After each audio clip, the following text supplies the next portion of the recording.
Hi, welcome back to my channel, or welcome if this is your first time here.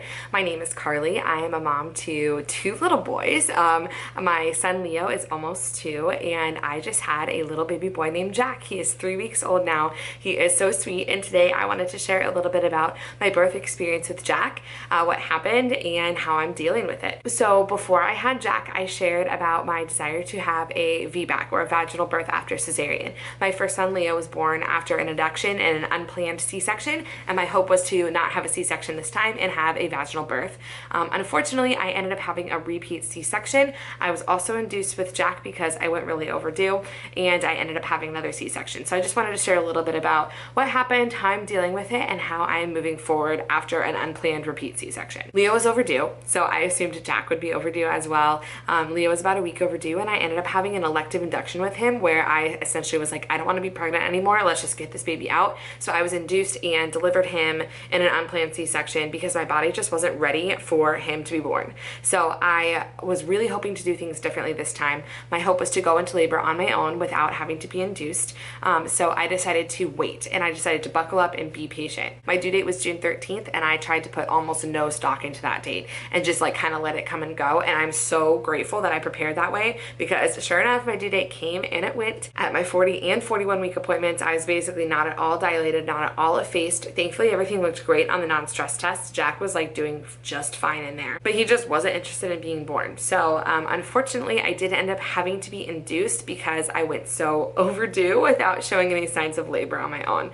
I was pretty bummed out to have that happen, but I did end up assenting to it mostly because I was seeing an OB practice that had 6 doctors, but only 2 of them were really comfortable with doing an induction for a trial of labor after cesarean, or a TOLAC, which is basically the labor part before you have a successful VBAC. So these 2 doctors were the only ones who were willing to induce a TOLAC, and if I didn't do an induction with them, I would probably just have to have a repeat C-section without any attempt at a VBAC at all. So in order to be able to try for a VBAC, I decided to agree to an induction, which began the night of me being 41 weeks and 3 days, and I ended up delivering Jack when I was 41 weeks and 4 days on June 24th. So my husband and I went in on the night of the 23rd for the beginning of our induction.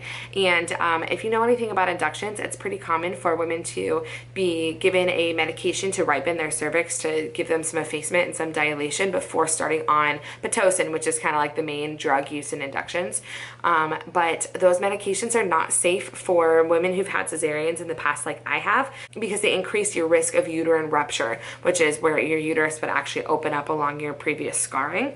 So I was not able to be given Cervidil, Cytotec, misoprostol, any of those like typical induction drugs. So I instead was given a Foley ball, which, if you're familiar with that, they essentially insert a Foley catheter into your cervix and they fill it with water, and that's designed to mimic the pressure of the baby's head on the cervix to kind of help dilate and open you up a little bit, like you would if the baby was starting to engage in the cervix into the birth canal. So I was given a Foley, and I had heard that everything from they were super awful and painful to they were mildly uncomfortable, and mine was, I'm not gonna lie, it was super awful and painful. I don't want to scare anybody. I'm hopeful that maybe I had like the bad end of experiences with the Foley, but I did not have a good experience with the Foley. But I really wanted to do the induction. My doctor was so apologetic, but I was like, no, we're doing this. So I pushed through and we got the Foley in, and the Foley is supposed to fall out when you're 4 centimeters dilated. So we just kind of went to bed and let the Foley stay in and kind of work its magic. At about 4 a.m. we started me on Pitocin, which again, like I said, is kind of the main induction drug. It simulates oxytocin, which is what gets labor going in a natural labor. So I was started on Pitocin, and they slowly increased the dose as the morning went on. My Foley fell out at about 11:30, and then we kept kind of going with the Pitocin. By the time we hit about, I think it was about noon, I was on the full dose of Pitocin, but I had only dilated to a 5. So my doctor suggested breaking my water, which I was totally okay with, because that was really the only way we were going to continue to make progress, because I had pretty much maxed out on Pitocin at the time. Okay, I gotta go check on my baby. I'll be right back. Okay, I'm back. Both of my kids are in bed for the night, but Jack is still little enough that he needs some help sometimes. So I just had to go pop his passy back in and make sure he was okay. So anyway, around noon, I think they suggested breaking my water, which, like I said, I was maxed out on Pitocin, and so the only way I was really going to be able to keep progressing was to break my water. But I was warned by my doctor that the bag of water kind of acts like a buffer for the baby in a contracting uterus, and that sometimes when the water is broken, the baby can start to experience distress.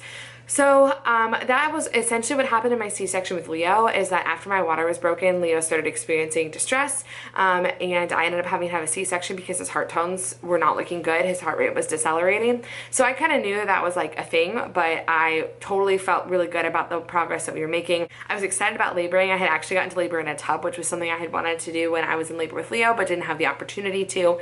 So I was like, let's do it. It's the only way that we're going to be able to keep making progress. So I was totally game with breaking my water, but I did want to get the epidural beforehand because I knew that breaking your water could increase the intensity of your contractions. And if you know about Pitocin contractions, they are already intense as it is. So I was dealing with some pretty strong contractions, and I wanted to have the relief of the epidural before breaking my water. So the anesthesiologist came in. I don't know why, but both times I've gotten an epidural, I've been like a total baby about it, not able to like stop crying, but the epidurals are worth it. And this epidural, I cannot sing the praises of enough. It was my dream epidural. I could actually move around on my own. I got onto my hands and knees by myself. I remember wiggling my toes in the bed as I was like feeling the epidural take effect, knowing that like I was gonna stop being able to do that at some point, and I never stopped being able to wiggle my toes. So it was the perfect epidural, strong enough to take away the pain, but not so strong that I was like hard numb, couldn't move, couldn't feel a thing. So bless that epidural. It was truly the best. And after my epidural took, my doctor broke my water. And I labored for a while, and I knew things were starting to go a little sideways when my doctor and nurse kept wanting me to switch positions. And this is what happened when I was in labor with Leo. They were essentially searching for a position that got his heart rate back up. And for a while, I was on my hands and knees. Alec and I watched like a full episode of How I Met Your Mother with me, just like on my hands and knees in the bed, because that was the position Jack liked for a while. But we got to a point where the doctor was concerned about his heart tones. And this is exactly what happened with Leo. My doctor said, we have to shut off the Pitocin. He's not doing well on it. I was at, I think, a 19 out of 20 dose at this point. She's like, we can either start from 0, work back up the dose of Pitocin and see if he does better, or we can just move to a repeat C-section right now. And I knew what was happening. For me, the writing was on the wall at that moment. I was not opposed to starting the Pitocin from 0 and working back up, but from my experience with Leo, I think I just knew that it wasn't going to work, that we were going to end up in the same position. It would just be a couple of hours later. And so I ended up being the one to make the call to go in for a repeat C-section. So unfortunately, I did not get to have my VBAC. I had a repeat C-section, but the experience was so much more peaceful and so much more calm than my experience with Leo, because we never got to a point where anybody was scared. In my C-section with Leo, at one point, they wheeled me to the operating room because they were worried that I was going to have an emergency C-section. I didn't have to then, and my C-section was not an emergency, but just like there was a lot of fear and a lot of scariness and a lot of like medical personnel involved in that experience, and this experience was so much more relaxed. I felt empowered making the decision myself to go back for that C-section, and I just felt really calm and peaceful about it, which was very surprising because I was so convinced I was going to be absolutely gutted if I had to have another C-section, like totally devastated. And while I was disappointed, and still am, I wasn't gutted, I wasn't devastated. When they pulled him out of me and I heard him cry for the first time and I got to meet him and I got to nurse him in the operating room and do skin to skin, it was just really special for me, and it really was a blessing and a gift. And no matter how I delivered him, I got to meet my baby boy on June 24th, and I am so grateful to be his mother and to have gotten to give birth to him and to have had the experience of a Tolak. So that's the short version of my birth story. I actually wrote a blog post with a lot more detail about my birth story. I'll link it in the description box below if you're interested in kind of reading more of my thoughts. In my VBAC video, I mentioned that my primary motivator for a VBAC was that Alec and I are hoping to have a big family. And my concern was that if I was only able to deliver children by C-section, that at some point I would not be able to have any more for medical reasons. So I don't really know what the future holds as far as like our family size goes and having more kids. We did get the green light for C-section number 3 whenever we're ready to have a third child, so that's great news. But as far as the rest of it goes, I'm just not really sure like what the future holds, like I said. But I do feel a lot of peace about having the C-section. I know it was the best thing for Jack and the best thing for me. I had a really great and helpful conversation with my aunt where she essentially shared with me that none of the women in our family on my mom's side, on the maternal line, have really been able to have really positive, successful vaginal births. And that made me feel a little bit better, that maybe it's not like I'm defective, maybe I'm just from a line of women who struggle to deliver vaginally. So that was actually like fairly helpful for me to hear.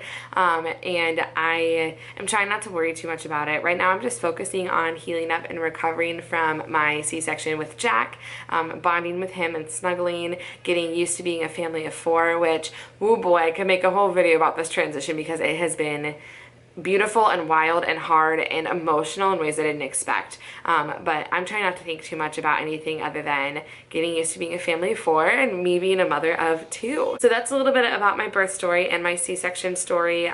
Thank you guys for kind of following along with my pregnancy, and even though I didn't get my VBAC, I am so proud of the work that I put into trying to achieve one, and just really proud of myself. I can't guarantee that I'm actually going to be making videos from here on out. I have 2 kids now. I don't have a lot of time. I've been bouncing back and forth. I don't even know if you can hear Jack crying in the background right now, but he is.